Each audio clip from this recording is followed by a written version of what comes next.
हरे कृष्णा, राधे राधे दोस्तों। स्वागत है आपका हमारे चैनल शिखा भक्ति धारा में। आप सभी लोगों को पितृपक्ष में पड़ने वाली इंदिरा एकादशी की हार्दिक शुभकामनाएं। इस एकादशी की महिमा के बारे में आपसे क्या ही बात करें, इसका वर्णन करना तो संभव ही नहीं है। आपको पता है ये एकादशी पितृपक्ष में पड़ने के कारण अत्यंत महत्वपूर्ण हो गई है।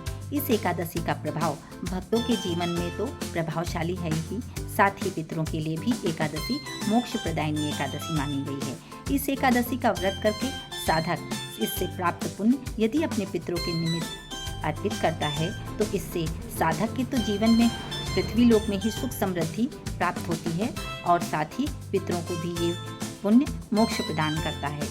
इसलिए इस इंदिरा एकादशी के व्रत का महत्व और भी अधिक बढ़ जाता है। आज हम आपको अपने इस वीडियो में इंदिरा एकादशी की पूजा विधि और कौन से शुभ योगों में इंदिरा एकादशी पड़ रही है, कौन कौन से शुभ योग हैं और साथ में ही या इंदिरा एकादशी पर क्या दान करना चाहिए, इन सभी की जानकारी लेकर आए हैं। तो चलिए वीडियो शुरू करते हैं। वीडियो शुरू करने से पहले आपको बता दें, अगर आप चैनल पर नए हैं तो चैनल सब्सक्राइब कर लें। अगर नए वीडियो की जानकारी चाहते हैं तो बेल आइकन का बटन प्रेस कर दें और वीडियो को लाइक करना बिल्कुल ना भूलें। तो चलिए वीडियो शुरू करते हैं।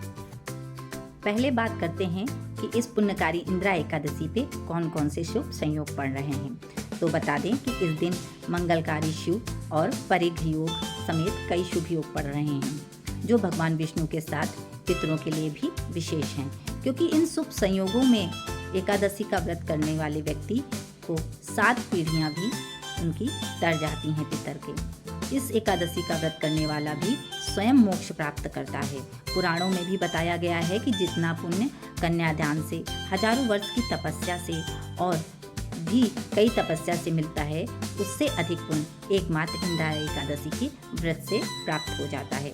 इंदिरा एकादशी का व्रत करने और भगवान विष्णु की विधिवत पूजा करने से वैकुंठ धाम की प्राप्ति होती है। तो चलिए बताते हैं कि विष्णु भगवान और माता लक्ष्मी की इंदिरा एकादशी पे किस प्रकार पूजा करें।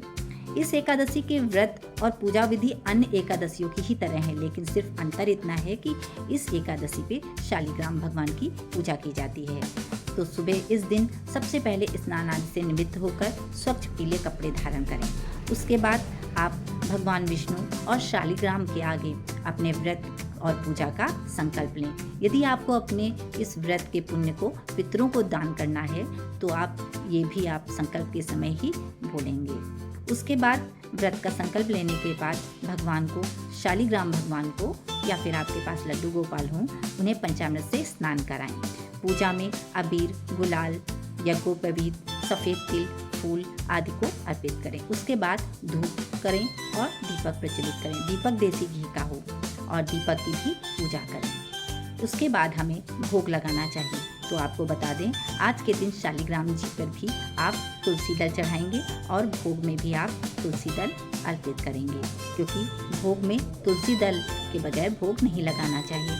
किंतु याद रहे कि तुलसी आज एकादशी वाले दिन बिल्कुल ना तोड़ें, इसे एक दिन पहले ही तोड़ के रख लें। आज के दिन तुलसी महारानी भी एकादशी का व्रत रखती हैं, इसलिए इन्हें ना तो जल चढ़ाना चाहिए और ना ही तोड़ना चाहिए। भोग लगाने के बाद आपको कथा का श्रवण अवश्य करना चाहिए। कहते हैं कि बिना कथा का श्रवण किए ये व्रत पूर्ण नहीं माना जाता है। हमें सच्चे भाव से ही कथा का श्रवण करना चाहिए और पढ़ना भी चाहिए, सुनना भी चाहिए। इसके क्योंकि भाव व्रत कथा सुनकर और भी अच्छे हो जाते हैं और सच्चे भाव से ही भगवान की भक्ति होती है। अंत में आपको आरती अवश्य करना चाहिए। फिर पंचामृत जो भी आपका बना है उसे भक्तों को वितरण करना चाहिए। उसके बाद आप भोग जो भी लगाया है उसे भी सभी को बांटकर ही खाना चाहिए। आज के दिन तुलसी महारानी की पूजा अवश्य करनी चाहिए, किंतु ना उन्हें जल चढ़ाना चाहिए ना ही तोड़ना चाहिए। आप उनकी सुबह शाम परिक्रमा कर सकते हैं और साथ में ही शाम को दीपक भी प्रज्वलित कर सकते हैं।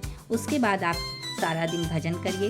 भजन करने के बाद रात्रि जागरण कर अगले दिन पारण करिए। इस प्रकार आप अपना व्रत पूर्ण कर सकते हैं।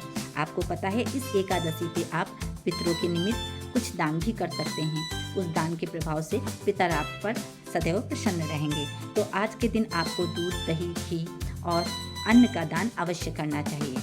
जिससे पितृ प्रसन्न होते हैं और आपको आशीर्वाद देते हैं। और ज़रूरतमंद लोगों को आज भोजन भी कराना चाहिए, जिससे उनका आशीर्वाद आप पर बना रहे और आपके घर में सुख समृद्धि स्वास्थ्य ठीक रहे। तो आप लोगों को वीडियो में दी गई जानकारी कैसी लगी? वीडियो अच्छा लगा हो तो प्लीज़ लाइक करें, शेयर करें व सब्सक्राइब करें। राधे राधे।